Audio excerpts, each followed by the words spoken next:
I'm thinking we all interview people. How do you get the perfect interview, the right questions? I got to ask the person who's probably interviewed everyone, and especially some really big names. Bruce Beck, NBC Sports, one of the great sportscasters of all time, I think, and a friend. What's the key to having a good interview? How do you do it? Brandon, I have 3 keys. Number 1, you ask the question that everybody at home wants to ask. You might be with Derek Jeter, and he's been doing a lot of amazing stuff in the community with his Turn 2 Foundation. Everyone wants to know what's the next step with that. I have to ask him about that.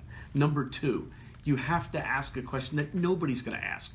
Marty Glickman was my old coach years ago. I wanted to do an interview with Jimmy Jacobs, who was the man who managed Mike Tyson at the time. He said, Bruce, he was the greatest handball player maybe who ever lived. Grab a handball on your way in there, toss it to Jimmy. It'll change the tone of the whole interview. He was right. So do your research and ask something that nobody else will know. And number 3, Love that. the ability to listen and follow up. If somebody says something, Dennis Rodman once said to me, I won't be happy until I'm 10 feet underground. If my next follow-up question is, how about the defense for your ball club? Are you playing well? Do you need to change anything? No, you have to say, why, Dennis? How come? How have you felt about this for how long? So it's those 3 things.